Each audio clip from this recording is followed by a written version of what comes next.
Good morning and welcome to the show. I'm here with Beverly McLean. It only took me like 8 tries to get your name right, Beverly. So sorry. From Doodlebug's Consignment Shop. Welcome to the show. Thank you. It's so nice to have you here. You know, people talk about consignment shops, and there's almost a little stigma about it that it's like used stuff. But the stuff you take in, mostly children's items? Correct. Mostly clothes, I would imagine, or everything? Pretty much everything, anything baby or kids use. It's all pretty serviceable and like new, isn't it? Definitely it is. So what got you started in this? In high school, I worked for a ladies' consignment shop, and I loved it. I loved sorting through stuff and kind of like a treasure hunt. And so as I got older, I decided, hey, we need a kids' shop here. Strictly a kids' consignment shop. That's correct. Yeah. So you started your own little thing, and where were you always in the same location, or? We started out at the end unit on Lisenby Avenue, the corner of Airport Road. And then we outgrew that so quick, we moved down to take up 2 units, but we're still in the same shopping strip. Oh, I think I know that strip you're talking about right there in Lisenby, across from Grace Presbyterian right there? Yes, right there. Yeah, I know the place. I've never stepped in the consignment shop because I'm not a child. I don't have little kids at home. But who's your typical customer? I would say anyone with children, newborn, and then we have grandmothers. So we go from people that are just starting out their families to grandmothers who need extra high chairs for their house. Oh, that's good stuff. Now, what are the rules of dropping things off? You don't accept junk, I mean, obviously. Right, and we get so much merchandise that we do only accept once a week for clothing. If you have things that are not clothing, you can bring those anytime during business hours, where they're 10 to 5 Monday through Friday and 10 to 4 on Saturdays. If it's clothing, if you call ahead, we'll tell you what day to bring it in. We do like it nice, neat, and clean, stain-free, ironed, ready to wear. Well, you know, for someone on a budget, or even someone who's not on a budget, and someone who's just thrifty, you know, a consignment shop is a viable option, especially for children's items and clothes, you know, when they're outgrowing stuff every 6 months. We've got to run off to the local weather. But after that, maybe we could look at some of the items that you have at Doodlebugs and maybe show that off to some folks. Okay, sounds great. All right. We'll be right back after your local weather, brought to you by the West Pittman Law Firm. westpittmanlawfirm.com. Welcome back to the show. I'm here with Beverly McLean from Doodlebug's Consignment Shop and Children's Consignment Shop, because you got these little guys and little girl right here. What are we looking at here, Beverly? Well, I put some outfits together. They're not, with the shoes, all the outfits are less than $20. So you can go from bow, belt, entire outfit. We did school uniform because all the schools are doing uniforms. You gotta have your colored shirt, right? So if you are sick of the plain shirts, you can add a bow. We can make it for you if you need it. So you can throw a bow on there or a little flourish and still be kind of outstanding in a uniform. And this is a little boy's outfit for whatever school wears orange. I don't know. That is. Yeah. And I noticed, now here's another thing that I noticed that you have, is you got Bayhaven. Holy mackerel, these are like gold. When you're... Yes. You can't keep these in, can you? We cannot. Yeah, because my son went to Bayhaven Middle School, and I remember, you know, the Bayhaven hunt. You know, you had to buy these shirts, and, you know, kids grow so fast, they're in and out of them in 6 months, you know, especially in those ages there. That's right, they are. Now, not only do you have the school uniforms, I noticed you got this glittery thing over here. Well, Halloween's coming up, and Halloween costumes are expensive, and they wear them one time. You can bring them in, make some cash, or trade us for one of ours. That is a cute little outfit for a little girl. Now, I didn't have any girls. I dodged that bullet. I have boys only. But, you know, girls go through clothes a lot faster than boys, don't you think? Yes. Because they like clothes better than boys. They do, and they have a lot more options. And boys would run around like naked and filthy in loincloths if you let them, like Lord of the Flies. I mean, but Absolutely. but at Doodlebugs, you can make sure the boys, as hard as they are in their clothes, can always have new stuff, or almost new stuff, at very affordable prices. That's right. If you just, the average shirt is $2.99 to $3.50. Wow. And what about the pants or jeans? $4.99 to $6.50. Holy mackerel. And shoes? They vary based on the brand, but I mean, it would be very easy to dress them for under $20. Wow. So this whole outfit, like you said, was how much? It's less than 20. I believe it was, this one is actually right at $20. Right at $20 for a shirt, a belt, I don't know what this is, little skirt for a little girl, and shoes, $20. Where are you going to get that? plus a little bow. Give it a little flourish on top of it all. This is amazing stuff. So business is good, Business is good. and your hours again are? Monday through Friday, 10 to 5, and Saturday, 10 to 4. Okay, and how do we get in touch with you if we want to drop something off?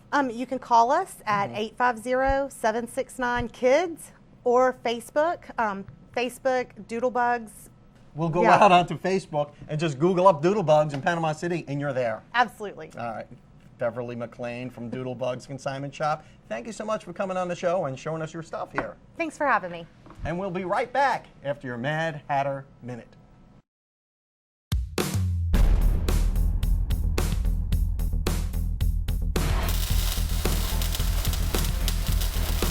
Hi, this is David Lovett, and this is your Mad Hatter Minute.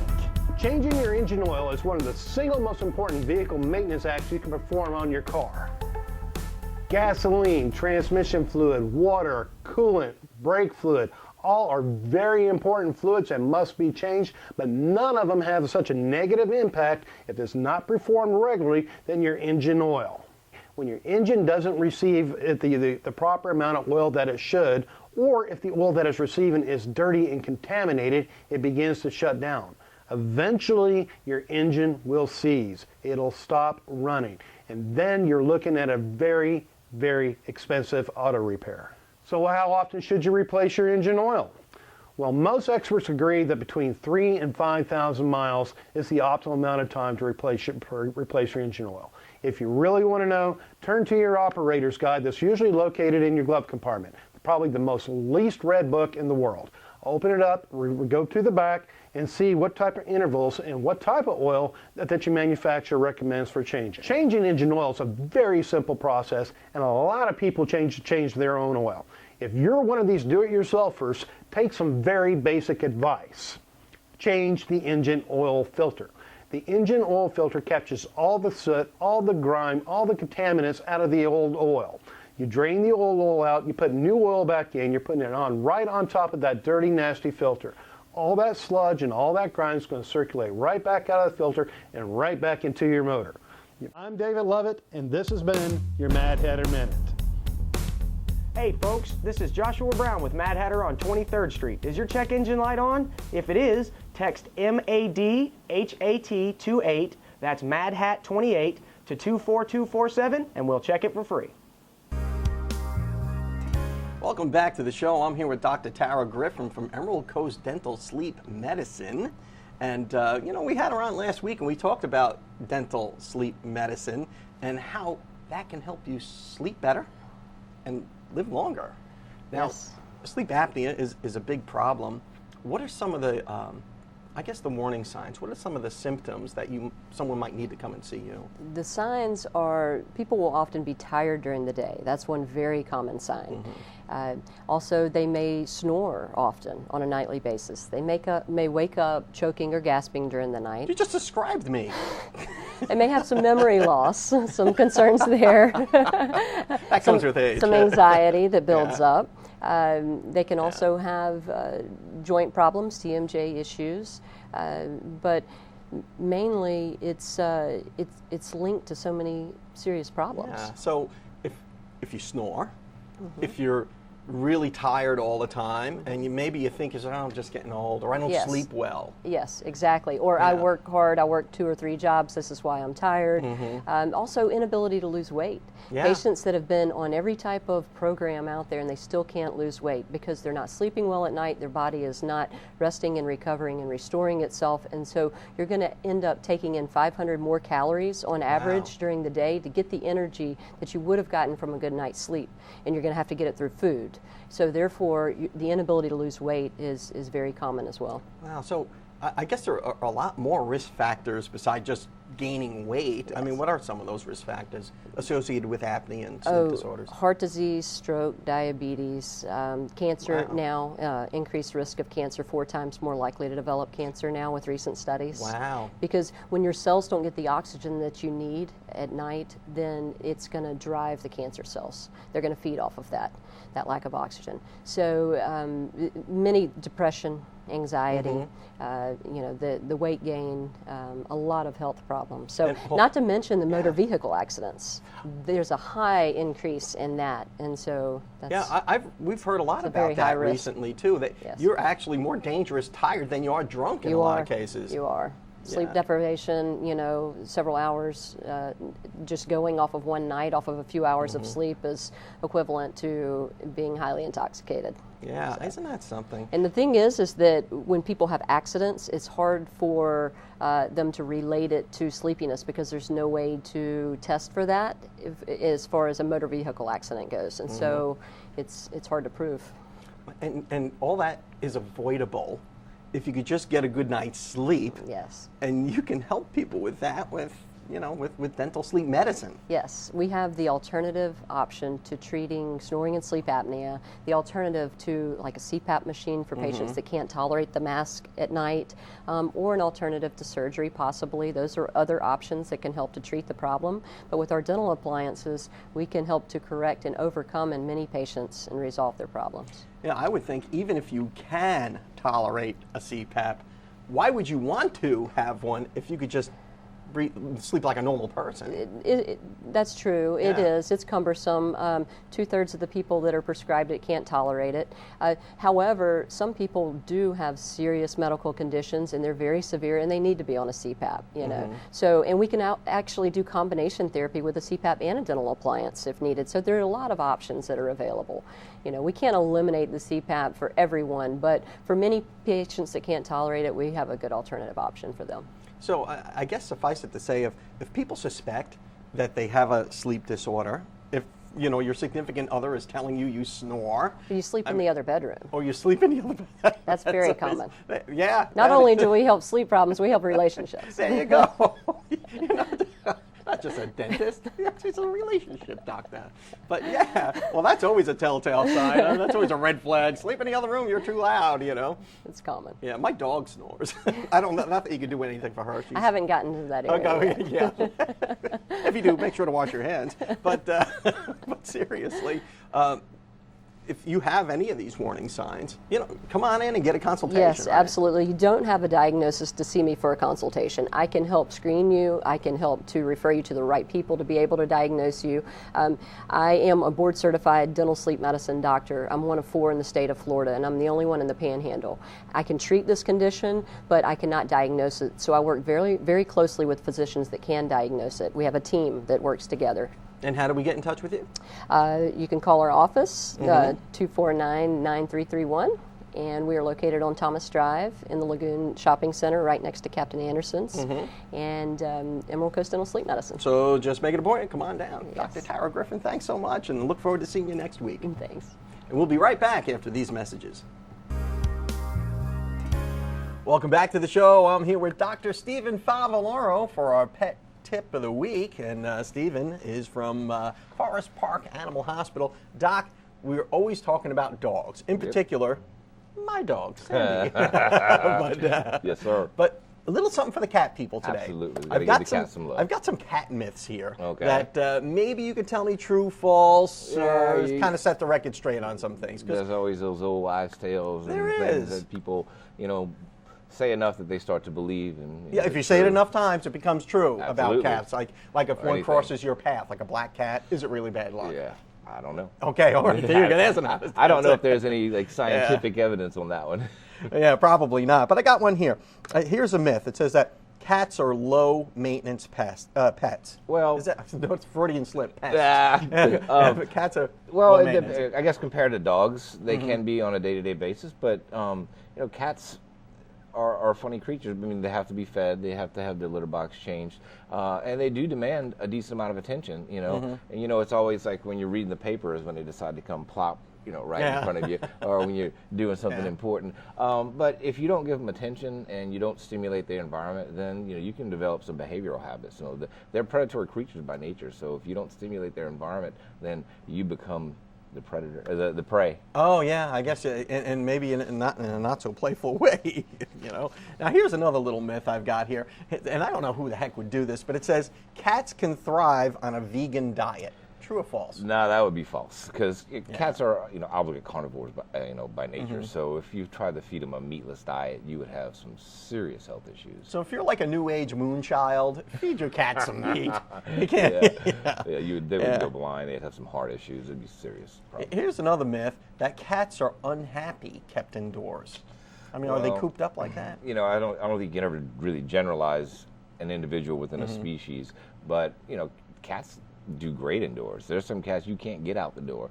If you give them enough stimulation and toys, like we said before, and they're in a normal thermic environment, and they're just as happy being inside as outside.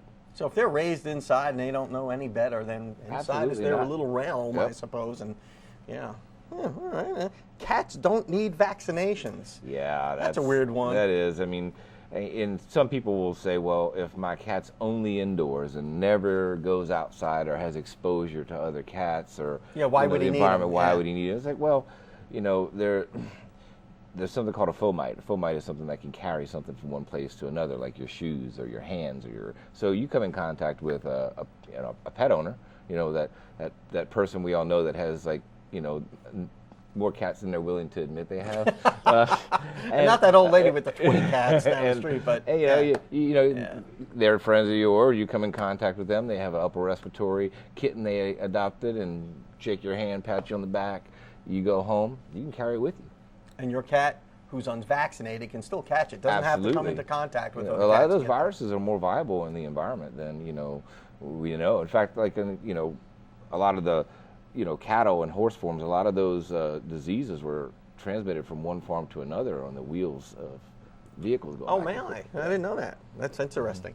Okay, here's another myth we need to talk about. Neutered male cats have more UTIs. True or false? Yeah, that would be false. Now, male cats tend to have more urethral blockages than female cats due to neutered crystals. or unneutered. Well, right, and that has everything to do with the anatomy of the urethra, which is more narrow and longer in a male than a female. But as far as getting urinary tract infections, which is different than crystals, as a general rule, then no, there's no statistical advantage to being one sex or another.